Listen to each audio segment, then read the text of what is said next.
I assumed that you were from the South Side. You assumed incorrectly. Is that a thing that people assume about you generally, or is that just me? I think that's just you.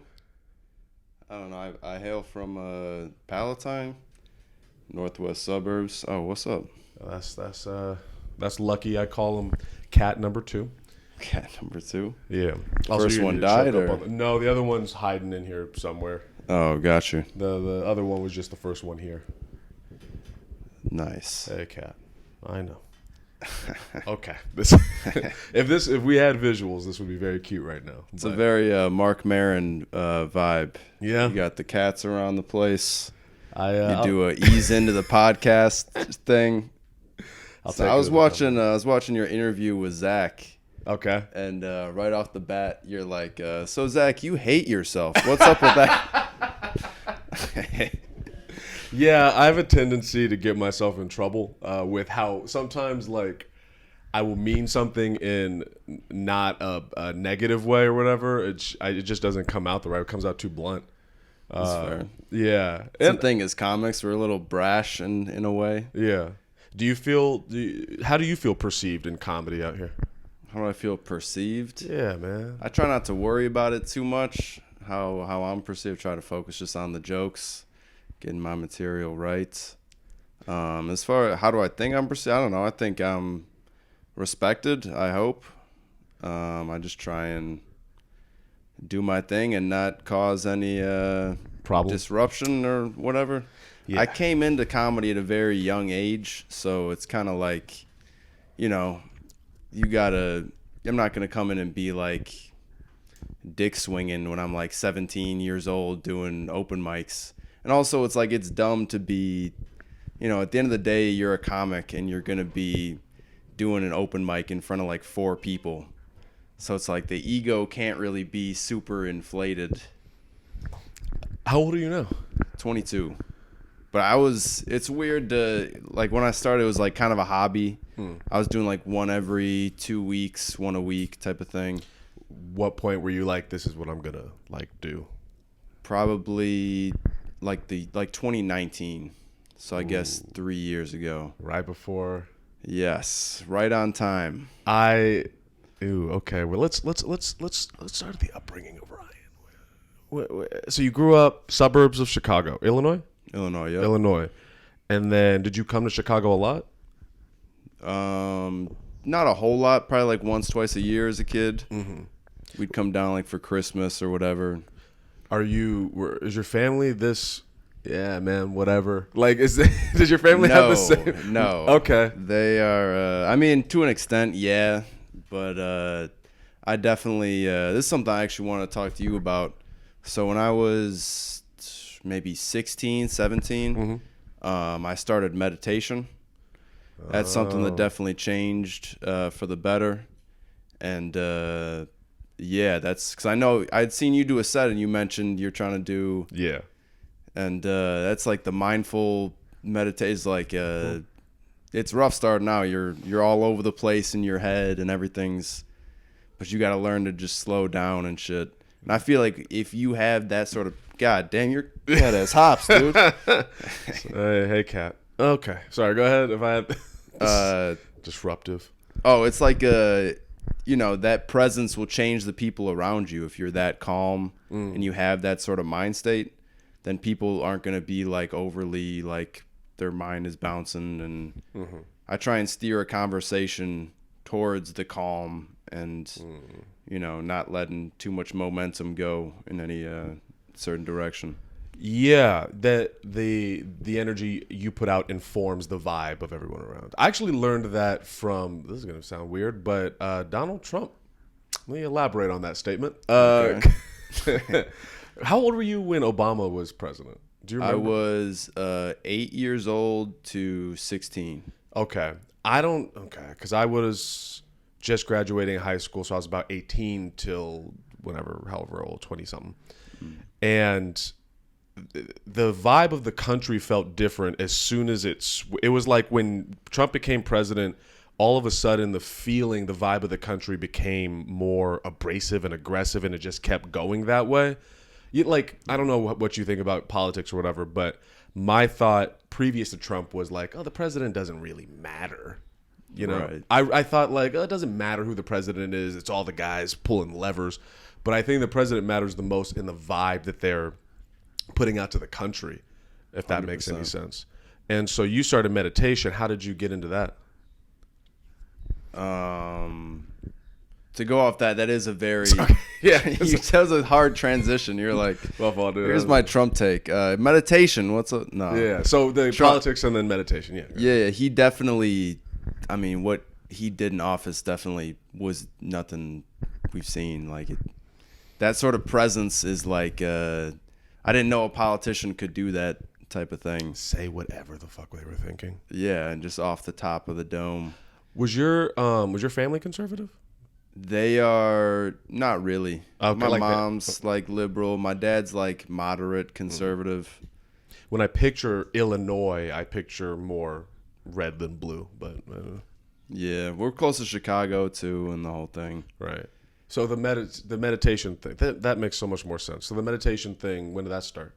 That was like my junior year in high school, and that was it was strange. It was like a weird like cult initiative thing. Okay, all right. Start. I don't know if you learn meditation from somebody.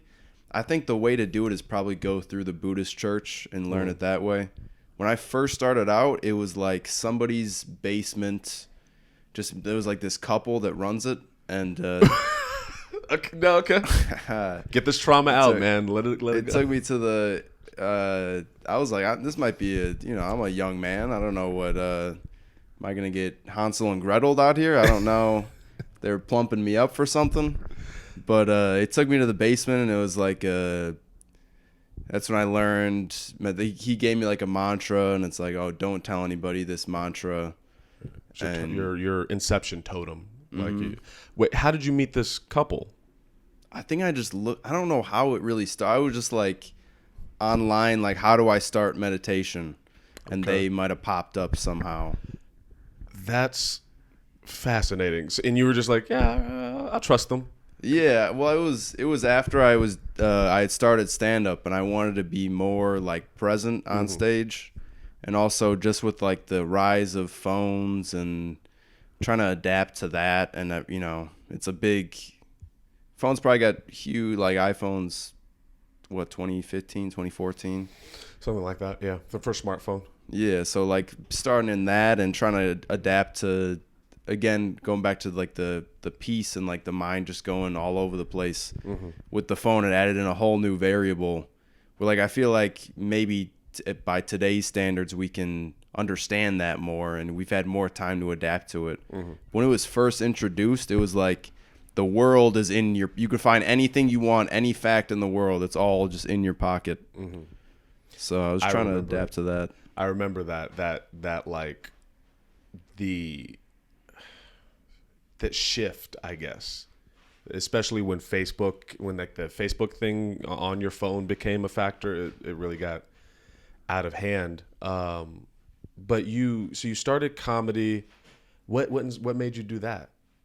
So I thought I was going to be a director or something. I was like, well, first of all, I should backtrack it. I took an entrepreneurship class my sophomore year. And that kind of got me thinking in the mind state of like, you don't have to necessarily just get the normal accountant job and do that. You can kind of create your own thing. And then I was watching a lot of movies at the time, and I was like, I might try to do like a director type of thing. A lot of Tarantino movies, and I was like, I'm the next Tarantino, clearly, which is what every film student says. Of course. And but then it was like a writing class I was in, and we had a comedy section, whatever. And I submitted all these jokes that were, it's like a joke writing thing. We got to submit like 1,000 words just of whatever. A bunch of terrible jokes. They were all over the line. Like edgy? Yeah, like the super edgelord, like something about like a shooting and then rape and the whole classic. You know where it's at. And my teacher was like, these are funny. And then I don't know what he was going through at the time. Must have been a fucked up dude. Yeah. but he shared them with the other people in the English department because he was like laughing out loud in class or whatever. Yeah. And he shared them and I had like another class, like just my regular English class, and that teacher was like, oh, I didn't know you were so witty, you're so funny or whatever. And then They were all okay with these jokes? Yeah. It was pre-cancel culture? Yes. No, it wasn't that bad realistically. It was okay. Most of them were just unfunny. Yeah, well, you know, it is what it is. I got to ask, favorite Tarantino film and least favorite Tarantino film? Okay, that's a good question. Least favorite, Death Proof. Okay, I've never seen it actually. It's like a slasher film. It's not great. Favorite, Kill Bill. Volume 1 or 2, or do you count them as one thing? I kind of count them as one thing. Okay.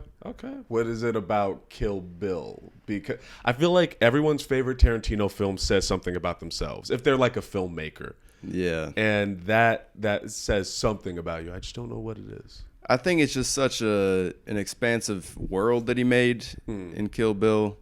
Combined so many different genres. It was definitely he went for it all on that one with the animation and That's right, I forgot the action is great in that one.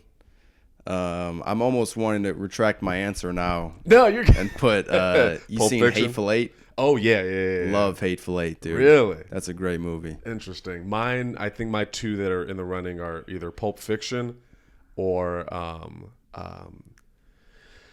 most recent. Once Upon a Time in Hollywood. Once Upon a Time in Hollywood, because it was a straight up comedy. And I don't think I've ever seen Tarantino, like, he's always funny in his own weird way, but I don't think I've ever seen Tarantino be like, yeah, I'm going to make a comedy film. And it's so cathartic at the end. Disturbing, but cathartic. Had a good character thing. Most of his are like very plot based. But there was an arc, and what a film, what a filmmaker. Can you tell when I'm not present?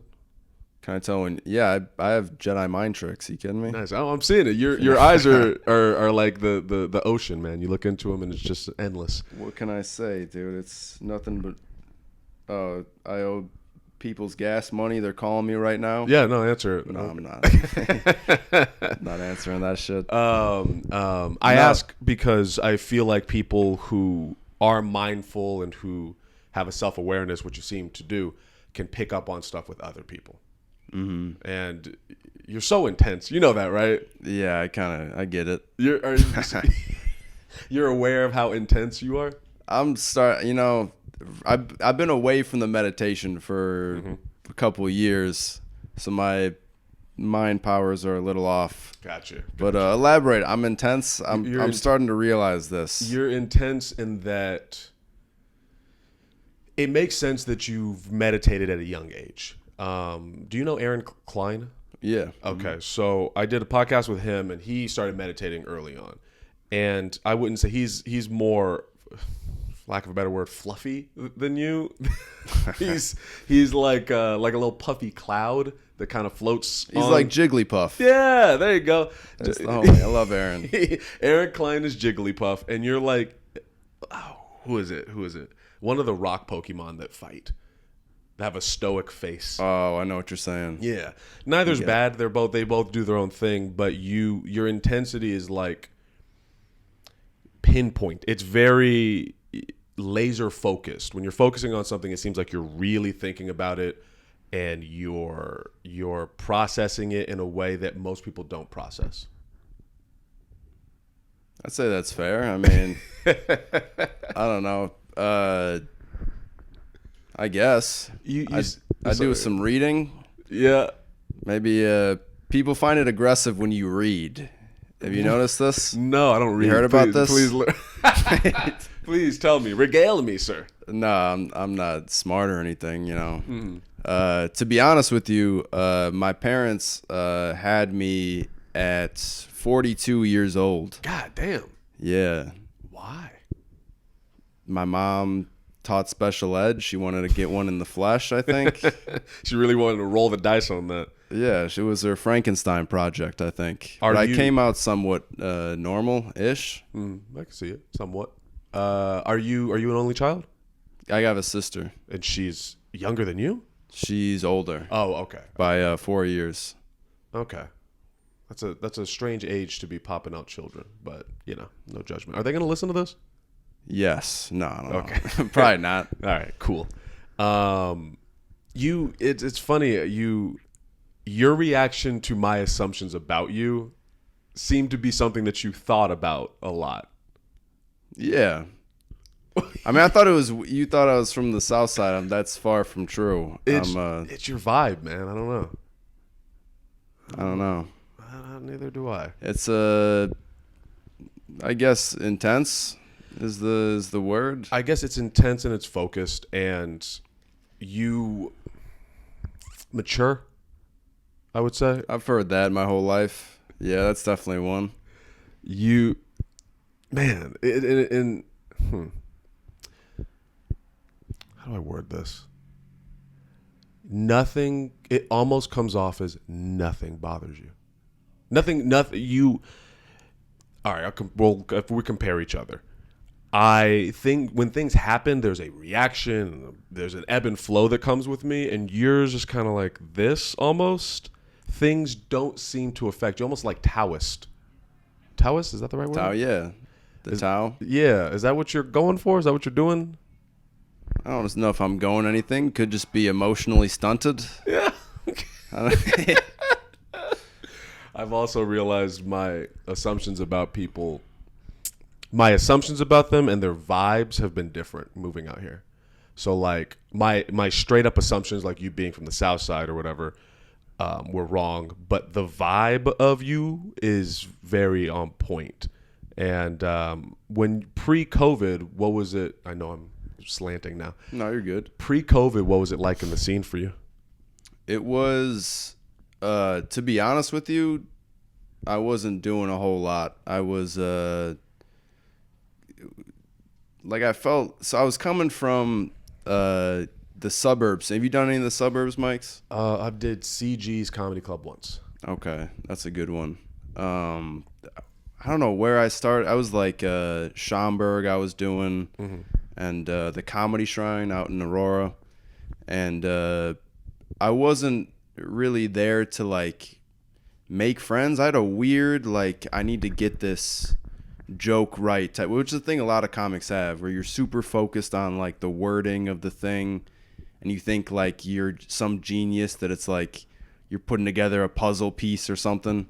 So I was super weird before COVID, to answer your, like I didn't know how to like socialize. Yeah, with comics, which I was coming from in high school. I was like, I had friends, the whole thing. A lot of comics were like bullied. I wasn't super. I mean, I guess everyone is to a degree. You know, I was a little bit. I would imagine the bully would get bored with you. Yeah, because I don't give much of a reaction. You pussy. I mean, yeah, like it's. I am a pussy. I guess you're right.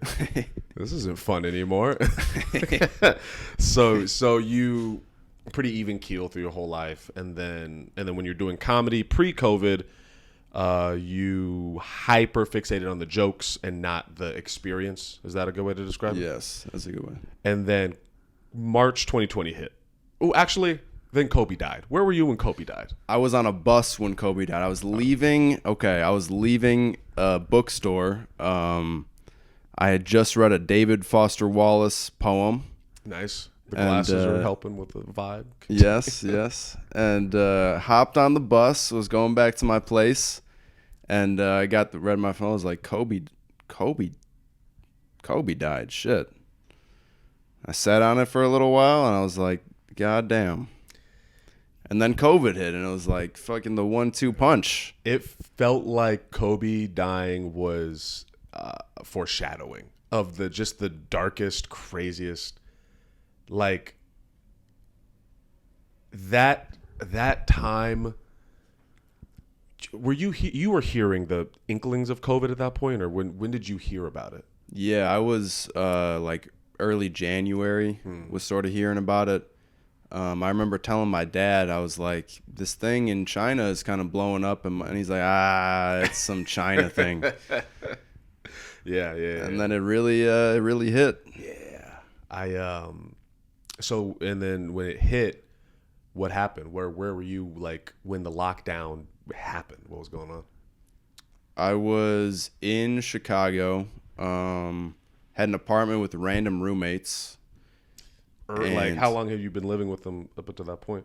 Probably 9 months or so. Okay, so you got a feel for them at least. Mm-hmm. Well, they were strange, but that's a whole different story. Okay. And then I moved. So I got out of my apartment, moved back in with my parents for a while. And luckily got out of the lease, didn't have to pay the whole thing. Ended a relationship. Amidst COVID? Like, pretty much started. It was a thing from the past. It was kind of already, wasn't. And moved in with the parents and just cooped up in the basement for a long time. How was it for you? Was it good, bad, fun, scary? It was a little, scary.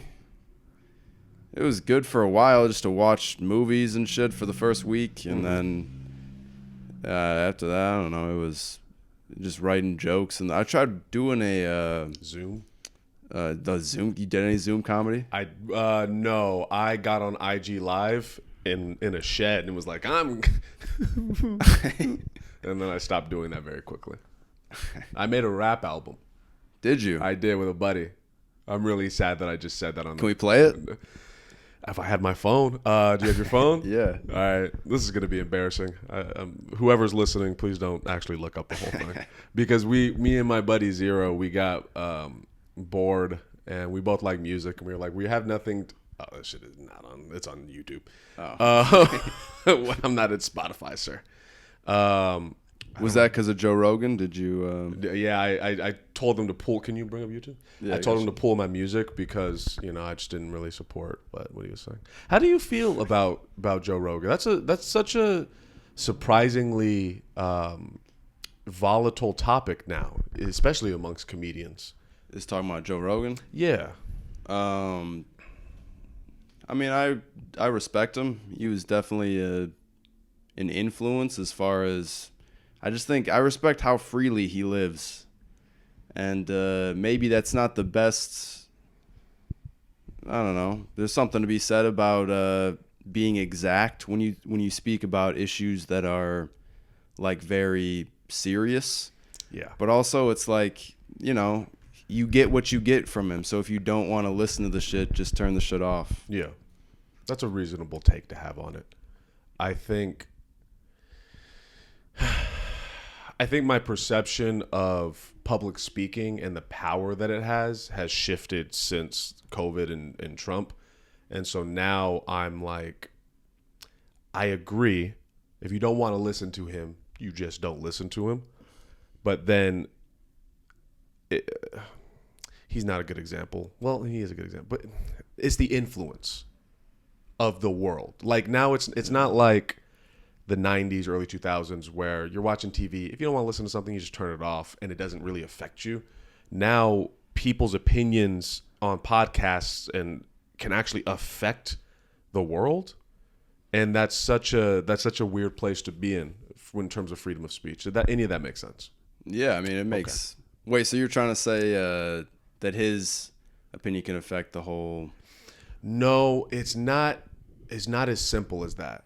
It's like, okay, when I was in school, I studied mass media and communications, and one of the things that we talked about was the magic bullet theory, which was this thing when television first came out. People didn't know what it was going to do to people's brains. And one of the theories initially was the magic bullet theory, the concept being if a person sits down and sees a person shoot a person in a film, they will then copy that act in real life. And which is not obvious. We know that that's not the case. But when it first came out, that was the idea. And it's not the case because of context in the world, right? And other influences. But in a vacuum, it would be. Does that make sense? Should I elaborate?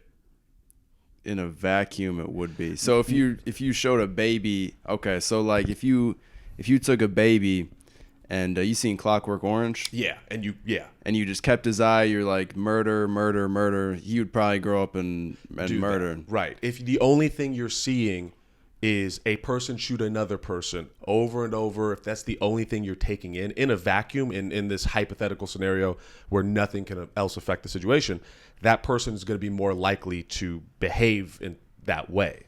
That's fair. So like our social media is a good example where you're in your own little bubble.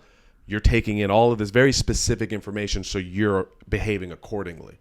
And obviously there's free will and everything, but I think it's fair to say that this shit has poisoned all of our brains and has affected us in a really weird way. So to take this all the way back, when Joe Rogan says something, or Trump says something, or Charlemagne the God says something, whatever, it is not as simple as they said something, this person's going to go do it. But it is, they said something and it pushes the pendulum of the behavior in a particular direction. And if that direction's fucked up, which we've seen with Trump, then we have a problem. And so I will ask again, does that make sense? Yeah, that makes sense. Okay. Words have some meaning. Yes. They're not the end all be all, but they're not nothing. Right. It's balance. It's fucking balance, man. Yin yang. Yeah, dude. I feel like I'm talking too much on your episode. Nah, bro, it's your podcast. I'm here to hang out, man. Well, thanks, man. I think that's the other thing I've been working on is the social stuff. I'm like learning how to be social. I don't know if you notice it, but you probably don't. But when I'm at Mike's, I like leave very quickly. Like I'm out the door because I feel like the longer I stay, the more likely I'm going to say something fucked up or weird or crazy or bother people. So, yeah. I have that too, to a certain degree. And definitely I'm trying to get better at it, but it's like when you start out, it's like all these, you're coming in with jokes. It's not like you have a song that's from the heart or something. You're like, here's some weird shit I thought about. Mm-hmm. And it's fair. A lot of comics leave. You're talking about mics. A lot of comics just leave after, right. You got shit to do. You got a life to live. You can't just listen to everybody's dick jokes. Yeah. But at the same time, it's like the living comedy part. I think. Do you have close friends now? Would you say you have like a tribe? Yeah, I'd say so. You mean like in comedy or just in life? In life. Yeah, I'd say so. I don't have that because I've left everything behind and I'm in a completely new place. And I'm building it. I can feel myself making friendships and connections. Literally, this whole podcast was like, I just need some friends. I just need to talk to somebody. Because I've never experienced anything like this where you're so removed from everything and everyone you know. Yeah. And there have been points where it was just so lonely. And so trying to make friends, I'm trying to make healthy friends. Like I did have friends where I was from. Obviously, I wasn't a complete, hermit, but I think I attracted negative energy, or I attracted people around me that were sucking away my energy than giving it to me. If that makes sense. Toxic relationships. Yeah, it's a lot of toxic relationships, and I'm trying to make an active point to not have toxic relationships out here, and this podcast is part of it. That's real, and I see. As far as the vibe of this podcast, you're going for a more laid back and a personal thing. You're not like wacky. Yeah, you're not like a morning radio guy. Like, oh, it's 6 a.m. in the morning. What shows you got going on? We got Ryan Mackinnon here. Mad Last, Ryan Mackinnon. Check out Mad Last Mondays. All right, Ryan. We're speaking to Ryan here. Yeah. Just like you sit down and you're like, hey, this is my cat. And this is where I live. Yeah. It's cool. I think it's more honest. Like, there's nothing wrong with that style. There's a reason it exists, but it's not me, and it's not like how I navigate the world. I'm sure you probably wouldn't feel comfortable if I was. No, I'd feel super if you started. Like, it would be a soundboard. It'd be weird. And I think. Well, let's get into the business and the style of comedy. My plan, or my plan and my philosophy on this is be the most unique version of you in comedy, get better at the techniques and skills of comedy, and market yourself. And to me, this podcast is wrapping that all into one thing. where through talking to these other comedians, all these very different people, I'm slowly peeling away, figuring out in a mirror of like, well, if you're this, what am I to that? And then the skills of it. This is metaphor falling apart. And then and then the business, why it is good to get to know people in the community. 100%. Yeah. That's the way to. And strike me if I'm wrong. Are you influenced by Mark Maron? No. No? I see you do comedy. You kind of come up with these thought. You're like, what is? Wait, Mark. Wait, no. I'm thinking of who? Fuck. There's two. Mark Normand. Yeah, they're two different Marks. Yeah, not Mark Norman. Yeah, I'm Mark Maron. Yeah. Yeah, it makes because you don't come up with like jokey jokes on stage. You're more of like, here's something I'm going through personally. And trying to make sense of that. Do you write jokes, or do you just kind of write it? I could be wrong. I feel like you just write a premise and you're like, I'm gonna take this to the stage and explore it at some open mic. It's a mixture. Part of it is I'll write just in case. I'll be like, let me just write this as jokey as I can possibly make it. And then when I get on stage, it ends up me rambling it, and I know the beats, but I don't know how I'm gonna get there. That's fair. Yeah, and it's fun. It's fun to do it that way. What about you? How do you write? I'm trying to get, because I come from like me in my parents' basement being 17, 18 years old. Like, cum is like just the weirdest fucking, like very word for word. I'm trying to get less of that because it doesn't really suit me anymore. And it feels like inauthentic to be on stage and be like, I got that one Woody Allen joke. I've been telling that joke for way too, it's a very just like set up punchline, and it's like doesn't reveal any of me at all. But I feel the need now to put more of myself in my comedy as opposed to just being like, here's something weird about the culture and here's a celebrity that did something. Okay. If you could mash up the comedians that influence you into one type of voice to try to to express what you're trying to do, who would the comedians be? Did I word that in a way that makes sense? Yeah, like okay. Biggest influences. Yeah, biggest influences, and they all became one super comedian, and that's you. Who would the comedians be? Okay. It would be Norm Macdonald. Okay. Okay. It would be Patrice O'Neal, and it would be I don't know, Bill Hicks. Okay, so Norm, probably my three favorites. Interesting. I don't know if there's much room for a Bill Hicks type character in today's thing. He existed in a time where there was less information out there. Mm-hmm. So he kind of had that perspective like cornerstoned, whereas now it's like anybody can go and find these things out. Mm-hmm.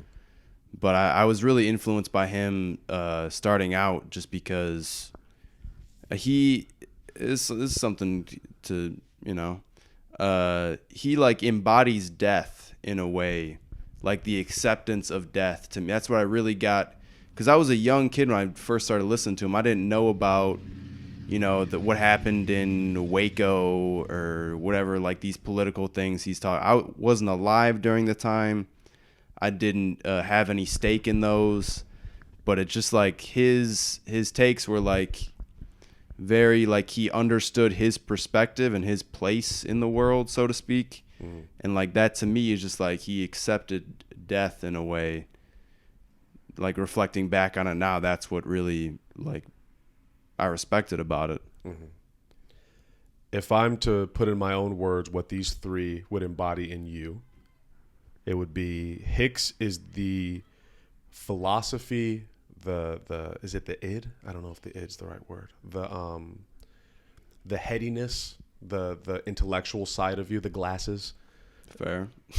Norman is the performance, is the entertainer, and Patrice is the authenticity. Yeah, that's fair. And it was Yeah, with Norm Macdonald, just his timing is so, and the way he'll like say something, but it's so subtle the way he puts it. Yeah. It's brilliant to me, and he was definitely a big inspiration. And Patrice, yeah, just the authenticity. I don't think Patrice ever picked up a pencil in his life, which is a completely different way that I got into comedy.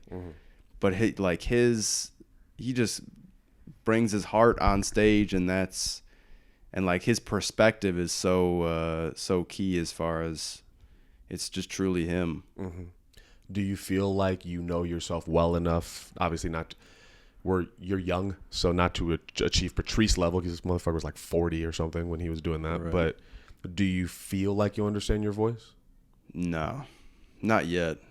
When I was talking to Mike, I need to learn this motherfucker's last name. Starts with a C. Mike, whatever. Sorry, Mike.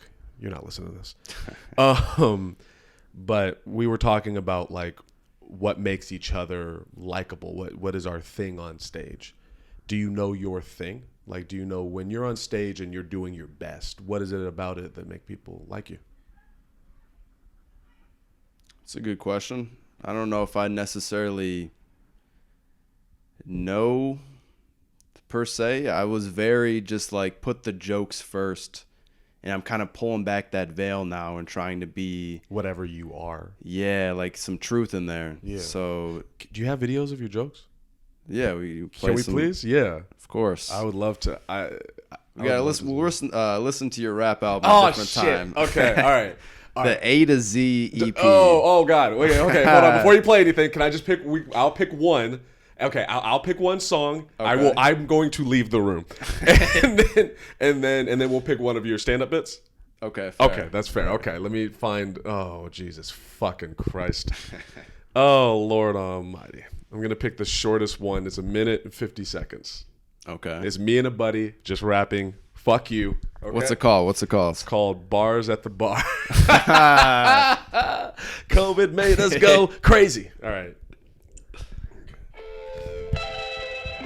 I'm leaving. Oh, God damn it. Ladies and gentlemen, we're talking to Aaron Chase here. Aaron Chase with the A to Z EP here. Aaron Chase. Give it a listen.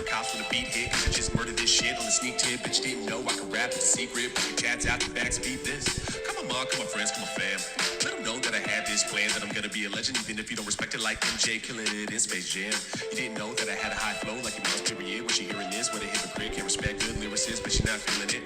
Unless it's not a penis. Okay, Mr. Smart Guy. If you think that I stink like a fart fly, which would take your girl to a skating rink, hold her hand, and then watch the sparks fly. This is my time, let me air it out. Let's see, what I'm talking about. Well, catch me in a couple of years with everybody in the green room, kissing my rear, my dear, with a different side. You gonna leave when you down the ride? Either way, I'm gonna pass you by. You can't beat me, so swallow your pride, don't ask why. Oh, you think you're gonna be famous? You got a really big ego. I tell them that I do not think I got evidence I do know, cause people recognize my face. The couple of places I do go, I ain't really done much yet, but people calling me the hero. I'm gonna turn entertainment into paying my rent. I'm gonna turn zero into the highest compliment. Girls that rejected me, decisions will be haunting them like I dated loser men. I should've left with him. It's not their fault, I looked exactly like a mattress then. I don't play games, but if I did, then I would play to win. If that's a raven was real, I would be all she sees. Fuck you, Zero. Okay. What are your thoughts? Now, is that true that they were kissing your rear in the green room? Yes, they were. They will be. It's a prediction. They will be. They will be. They will be. I like that. A little context to that. Been very underestimated as a person. Stand up, perform, all of that stuff is all I wanted to do. And I'm of the philosophy that you should just go fucking do it, and you're going to fail, and you're going to fuck up, and then you just kind of, you know what I mean? It's like an open mic. Mm-hmm. But where I was from, people are not, they don't think that way. Where are you from? Riverside, California. Oh, okay. And the thought is, well, it's not good, so it fucking sucks, so stop doing it. Well, why would you even try it? But that's dumb. Aaron, you're not a rapper. It's like, I know, but I'm just doing guys, it's COVID. Like I'm not doing anything. Might as well do something.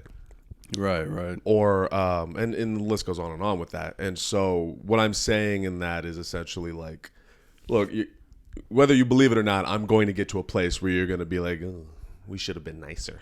Yeah. And it's weird, not to suck my own dick a little bit, and then I want to get to you and your comedy, but I got to do a set last night at the Laugh Factory. Hell yeah, dude. Yeah, and like I'm still on the glow of it, and it's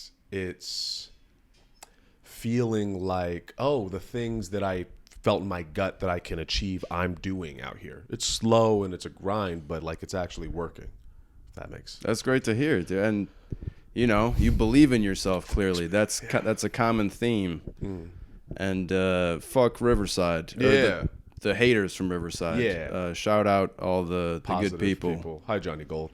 But your art, your stand up. May we listen? Oh yes. Okay. Of course. Let's go to this open mic set from 2017. Are you serious? No. Oh, okay. That's probably not indicative of who you are now. Okay, we're good. What should I play? Like a joke or? Yeah, so maybe short. Yeah, just like one of the shorter clips. Okay, here's something from. Well, let me find it. I'll play something pre. Should I bring out the new stuff? Something old? Let's do new. The newest thing possible. We can get a sense of who Ryan is today. Okay. That's a bomb. That's a bomb. Oh, you post your bombs? That's a bomb. I don't post anything. I haven't put up anything online. As far as I don't, I'm trying to get to a point where I respect the comedy I'm putting out and something that's authentic. Let me find something decent. And you're good with me giving my opinion at the end? Yeah, that's cool. Okay. I'm very excited about this. All right, I don't know what this set is. Okay. We'll find out. Okay.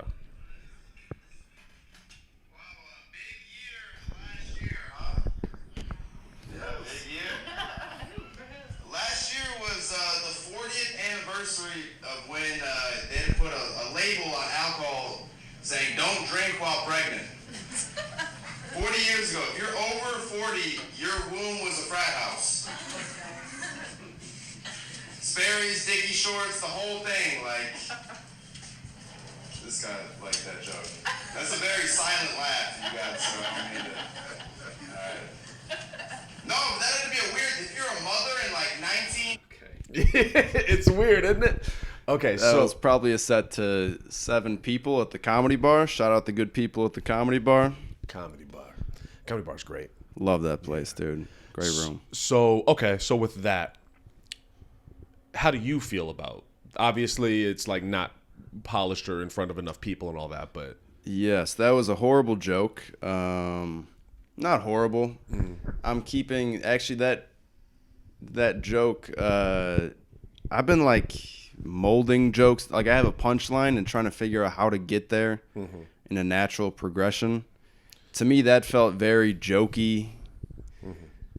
I don't know. What did you think? I know what you mean by jokey, and I don't think it isn't indicative of who you are.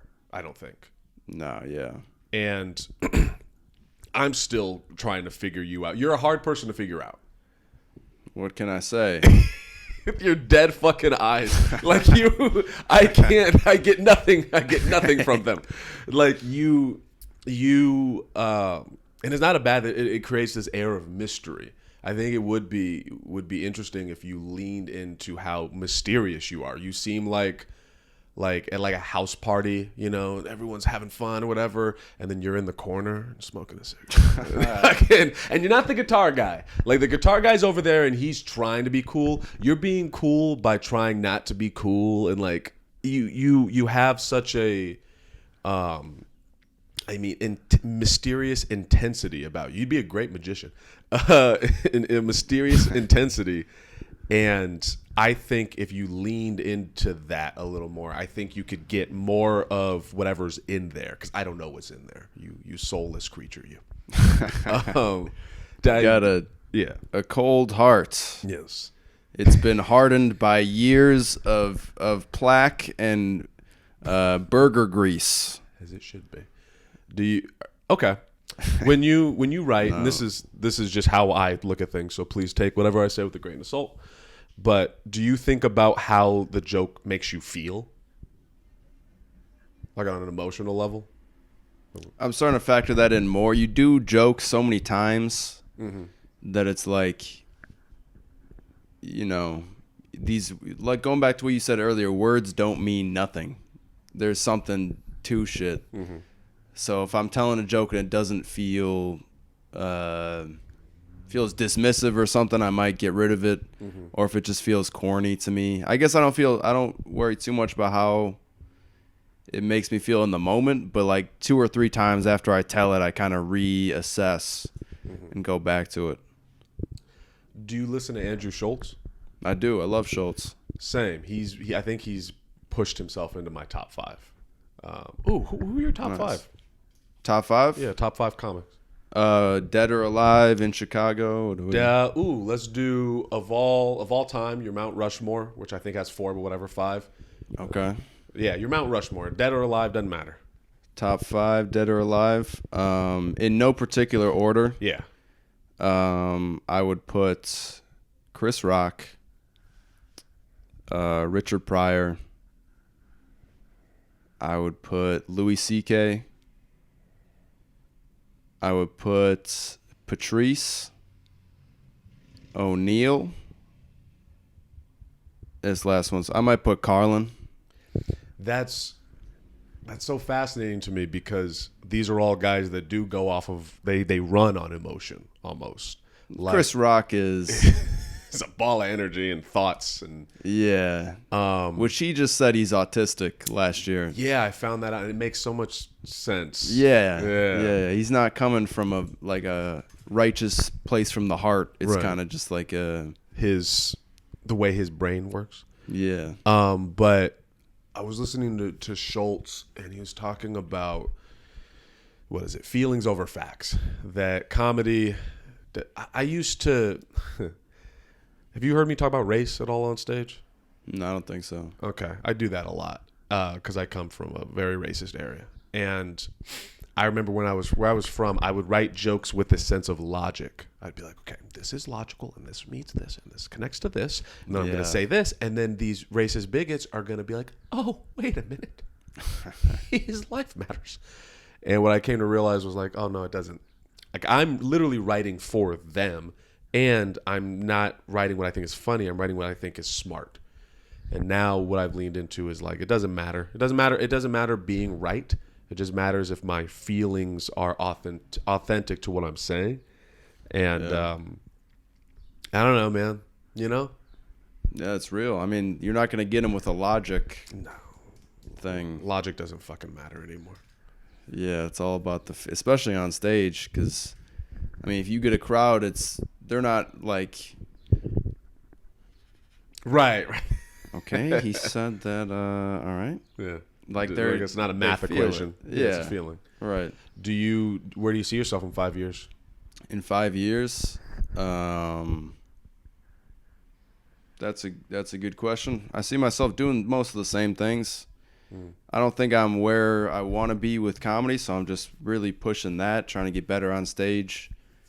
First and foremost, I see myself doing more of the like production side, like sketches. I'm probably 5 years ready to leave Chicago. Ooh, where are you gonna go? I want to go to New York for a few years at least. But we'll see what goes on with comedy, because it almost seems now where you don't have to be anywhere specific to make it or whatever. Yeah, the internet. Yeah, you got I'm guessing your concept of making is just living off of it comfortably. Yeah, making a living off earning. Same. Okay, so it sounds like you're in this phase of you're just seeing what you want to be in the entertainment industry. You want to be in art, and it's just a matter of letting the river of life take you where it needs to go. It's a good way to put it. Man, I get it. I know how to be zen. And how did you meet Zach and team? I met Zach at the Lincoln Lodge, just as some open mic. Stephanie, I think Zach kind of introduced me to Stephanie, and we went from there. Mm. Are you guys close? Yeah, we're all homies. We're all friends. You know how it is with the comedy. So you don't. Yeah. I could see somebody 200 times on 200 different open mic occasions and not know a single fact about their life. That's why we do this, man. Yeah. Why we do this. No, I know what you mean. It seems like you guys got something good running. I hear it's bi-weekly. Mm-hmm. And did something happen, or are you just changing it up? Oh, it's been that way from the get-go. Has it? Yeah, because we want to make sure we get an audience every time. Right. So, we don't want to put up, because we have great comics coming through, some of the best in the city. We don't want to have them perform to like 4 people. I know that. Oh, I know that feeling. But we got you coming on Monday. Looking Yeah. forward to it. Yeah, I'm really excited about that. Thank you for messaging me. If that was you, I don't know, it was your group thing. So,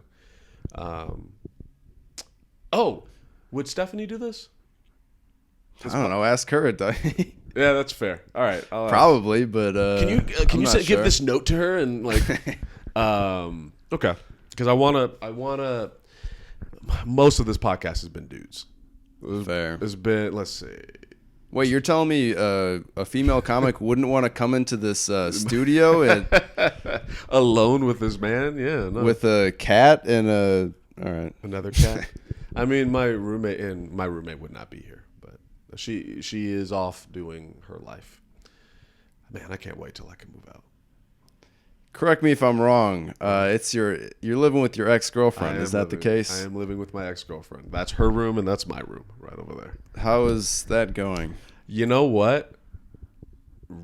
I would, especially like the past week and moving forward, I think really good. Weirdly, really good. Like, I want to have my own space and I need to be in a different location. But when I say I live with my ex, that sounds way worse than what it actually is. Because when we moved out here, I mean, you saw we got a 2-bedroom apartment for a reason. Right. When we moved out here and when we got together, we were like, we need to figure out ourselves as individuals. And so we made sure to give each other a lot of distance. And so when we got out here and it was about a month in and we weren't in survival mode anymore, we realized like, okay, well, this has run its course. And yeah. So she's doing her thing and she's much happier, and I'm doing my thing and I'm much happier. Nice. I'm glad to hear it. Yeah, man. Very mature. Just, living, coexisting, as they say. We are very much coexisting. And I don't know. She probably didn't want me to talk about her too much, but I'm very proud of her. Now, I can leave it at that. I'm very proud of her and the steps she's made. Nice. Yeah, man. That's good for her. I got a question. Yeah, man. Something you said earlier, presupposition. You said something about free will. Do you think that we have free will as human beings? Oh, boy. Okay. It's leading me towards nature versus nurture. So I think... Kind of. I'll elaborate. Okay. Your essence, your vibe that you give off, I don't think you have control over that. I think you were born, however, whatever's going on behind those glass eyes of yours is just you, like your core. And then all the experiences around that core build up the rest of who you are as a person.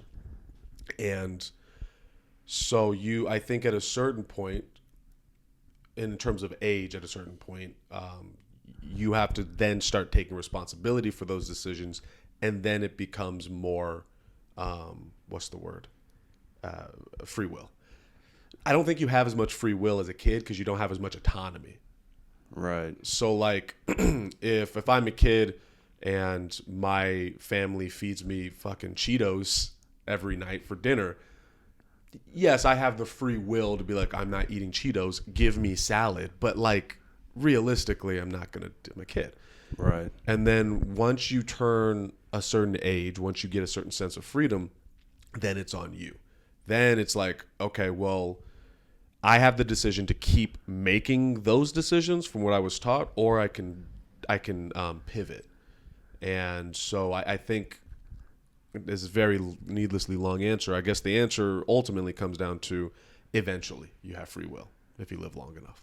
Okay, so you're saying you grow into your free will Yeah. as a person. Yeah. I will speak longer, and it'll be more about me and not you, even though you're on my podcast. An example of that is now that I'm not living in Riverside anymore, when I fuck up out here, that's on me, and I've accepted that. Where I was from, I was in such a toxic environment, it would have been impossible for me to make healthy decisions. Like, if you're just around bullshit all the time, you don't even know what it looks like to not have bullshit in your eyes. Right. So now I'm out here and my eyes are clear as they can be. Now when I fuck up or I make a repetitive decision I would have made in the past, it's like, okay, I know where that comes from, but that's on me now to fix it. What is your opinion of the free wills? I mean, that's an interesting way to put it, that you earn your free and you kind of grow into your free will.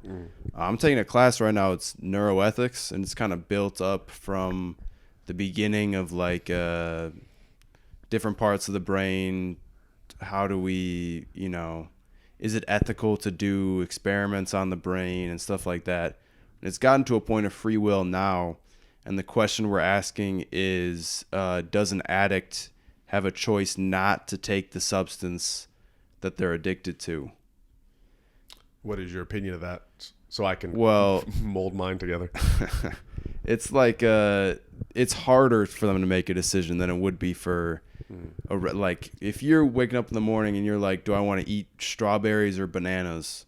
That's one like pretty easy decision, but they're like in such a different state of mind, and it's like and addicted to I drink coffee every morning. It's the same thing. Like you choose how you, I don't know. It's like you're more addicted to the withdrawal. You want to get out of the withdrawal than you are addicted to the high of the substance. At a certain point, yeah. Yeah. And it's the same with comedy too. You don't want to. The first time you did comedy, you were like you did Laugh Factory for the first time last night. Yeah. You probably left there on cloud 9. But I'm then already jonesing. Yeah. It's what, 12 o'clock, and you're like, I want to do it again, man. Got to get some stage time, dog. Yeah. Like, I think I'm gonna lean towards that there is less free will when it comes to being an addict. So like, okay, like I'll use race as an example because it's been such a big part of my life. But one of the things I would hear growing up would be, this is from white people around me, that would say, well, why can't they just get it, as if I'm not them, why can't they just get it together? I don't understand why they don't just stop doing the things they're doing and hurting their own community, black on black crime. And, you hear that a lot. And what they're ignoring is context. So it's like, okay, let's say you're dealing with a family now. The mom's, the dad's gone. The mom's addicted to drugs. The kids are fucking around, getting in gangs and shooting people and all that. And you say to those people, why don't you guys just stop doing those things? Okay. 400 years ago, that same lineage is brought from its culture, is harassed, is raped, is hobbled for years and years and years and years and years and years and years. And then slavery is abolished, but not really. right. Because then we got Texas for a little longer. Okay, now slavery is abolished. We'll get it together. Okay, well, now you've built homes and businesses and wealth, not even wealth, just basic survival with your family off of the backs of this family. And you're telling them to get it together. Okay, well, they're trying to get it together now. But now you've told them they can't read. You continue to discriminate them. You harass them. You murder them still. You rape them still. You still hobble them. So then you make it literally illegal for them to vote for anybody who would have their best interest at heart. Right. So then they try to move. Okay, well, now they're moving into another place that also hates them, that would do the same thing. It's like, okay, well, we'll just get it together. All right, fight for your freedom. Okay, Well, the civil rights movement, we get all of these leaders. You have Malcolm X, you have Martin Luther King, you have Fred Hampton, you have Huey P. Newton, all these guys. And it's like, okay, we'll get it together. They're trying to get it together by doing, what is it, the free lunch. That's where that came from, the Black Panthers, or the Tulsa, Tulsa Massacre. Mm-hmm. So that was an example of get it together, do it. And it was happening. And then you murder all of the healthy, reasonable leaders, and then you plant drugs, in my opinion, into that community. Okay, well then gangs come out of that because they were in survival and so on and so forth. So it's like you add all this context, and then you get to this generational trauma, and you get to this point, and you tell somebody, "Well, just get it together," and it's like that's not reasonable. That's not. It is not possible for someone to just get it together in that situation. Right. It's not an A or B thing. It's not like get it together or don't. It's such a complex thing of factors. I had Johnny. I keep saying Johnny Gold. He's a comedian I know who listens to this, and we have a separate podcast which I'm going to have you on eventually. Nice. Where I just hit up comics I've already talked to or people from the past, and they just send me voice messages, and I put them up. You'll think. And he was saying to me, because I was complaining about comedy in some way, and he was saying, like, just stop caring what the audience thinks of you. Or stop black audience. I think it was about black audiences. I have this issue down there where they're perceiving me in a way that is, too black for the white kids, too white for the black kids. They're like, they don't get me. Right. And so it's been a challenge that I welcome, but it's been a challenge getting over that hurdle and dealing with those audiences. And what he was saying is like, well, you just got to get over it. Get over their perception of you. It doesn't matter what their perception is. It's just you be you. And I agree, but it's not A to B. It's A to Z. And right now I'm at like F. Just like the album? Oh, just there it is. There it is. Just like the album, A to Z. Check it out. Please don't check it out. Goddamn, please don't check it out. We got Aaron Chase here, A to Z. Check it out live on YouTube, Spotify. Do you ever play music? I feel like you play ukulele or something. Nah, I played the clarinet for like 2 years, super young, but I haven't played anything since. That's badass. I normally this goes about an hour, so we're almost at the end of it. This is a good point. You bring, like the perception of the audience and how they perceive you is something that you can't look too much into, really, because then you get caught up in like, is this funny? Is this not? And then you're all in your head as opposed to being on stage. Mm-hmm. So it's like where you are mentally is so important to comedy. Do you care what people think of you? No. I can definitely feel that. No, it's not worth it. I mean, I do to an extent. Mm-hmm. Everybody, I have feelings. I'm a human being. But as far as I care how the people I love feel about me and perceive me. Mm-hmm. But as far as some random person who's drunk at a comedy club at 10 o'clock, I don't give a shit what they, which sometimes I lean too far. I told a dude yesterday, the first thing I got on, I was like, you ever do those late night mics where you're just not there mentally at all? Mm-hmm. You've had a few drinks maybe, there's 4 people in the room. You're like, I fucking hate this shit. I got on stage and I was some guy kind of looked like Timothy Chalamet, and that got addressed earlier. Mm-hmm. So I got on stage. I was like, fuck you, Timothy Chalamet. Dune sucked. And it was just like, all right, now I just turn the audience against me for no reason. Yeah. So if you lean too hard into not like, oh, I don't care at all what these people think of me, then it's like, dude, that's an act at the same point. Like you're just being too hard for no reason. Like have a heart too. But also it's like, just realize it's just jokes at the end of the day. Okay, so you would care about your loved ones and their perception of you, but you don't care about like a drunk guy at the bar. What about this middle ground where I'm at with you, where I'm obviously not one of your loved ones, but I'm not a nobody in your relationship to you? What level of my perception of you matters to you? I mean, as long as you show me respect, I think that's all it's really about. As far as like colleagues and like coworkers, it's just about respect, being kind. That's all. I'm not gonna go home and be like, oh, Aaron Chase thought I was weird or something. Like, I don't really give a shit. Yeah. If you're cool with me in the moment, then that's what it is. I'm going to take that from you, that philosophy. It's a way to be. Yeah. You got to find that middle ground. Find the Tao. Yeah. The middle way. The middle way, dude. Buddha. You really fucking know your shit. The middle way. Yeah, right now, for me, I'm in the battle of the middle way. So, literally, when we're talking, my head will be like, "Am I saying this weird? Am I rambling too much? Am I taking over this podcast about me when you're the guest technically?" And then the other side of me is like, "Well, this seems to be his vibe. He seems to almost like being quieter anyway, and it's like whatever. This is me, and this is him, and this is how this conversation goes naturally." And then I'm always like trying to get in that pocket. And I think that comes back to being present, I guess. Now I feel weird about being perceived. You're like, I have a really aggressive way of analyzing people you analyze people just right on the spot. as soon as I see them. And I'm learning from the podcast that, first off, I always lean negative, which is not fair to people.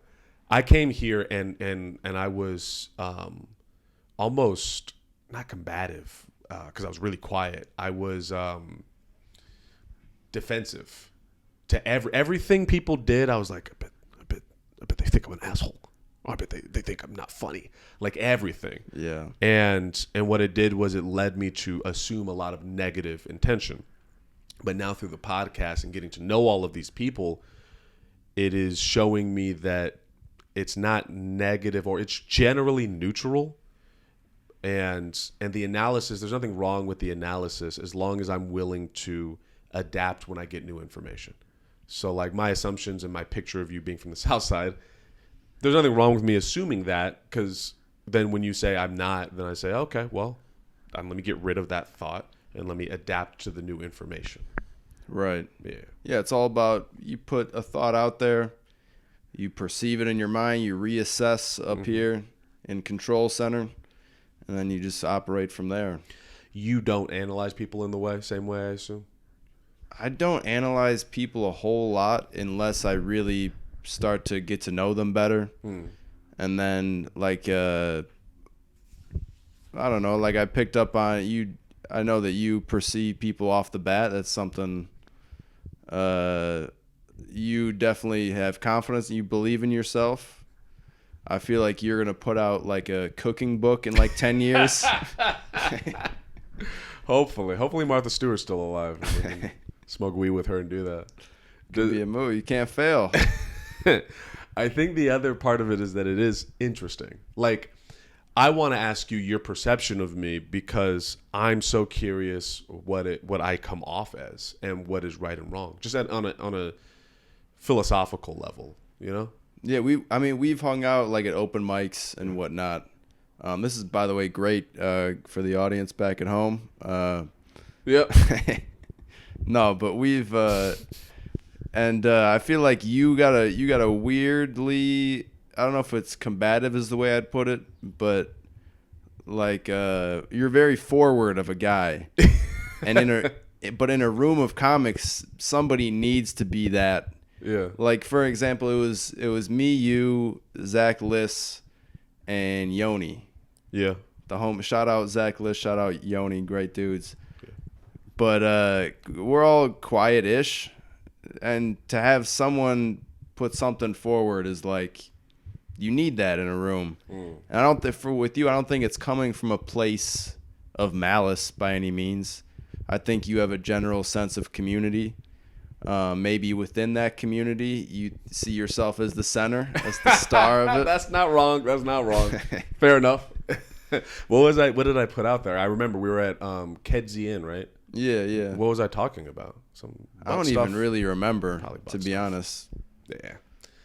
That's interesting. I think I do have an issue with we all think we're the hero of our own stories, but Right. I think I take it to I relate too much to Kanye when I watch that documentary. When I watch that, I'm like, I think that way in a lot of ways, and I think having some control over that is healthy, and I think that forward. We were talking about not fate, but free will.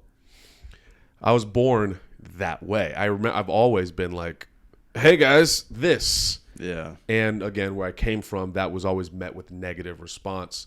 And so something that is natural to my behavior is getting a negative response. And now I'm trying to mold that, and it becomes worse. So out here, I'm trying to do my natural response and just, without hurting people, obviously, ignoring what everyone perceives about it. And just, it is what it is. Yeah. That's real. It's natural. Yeah.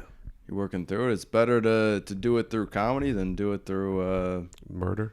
You don't want to be a school shooter or whatever. I don't want to be a school shooter. Guys, ladies and gentlemen, that's Aaron Chase, not a school shooter. Thank you. We're Aaron Chase today. Well, this has been nice. Yeah. I think I get, now when we're out in mics, I think I get your icy stare more. I think I get, I think I get you more. It's nice. All right. Well, this is going to be out on a Sunday. It was fun. Yeah. I love you. Love you too, man. Okay. We touched. Let's do it again sometime.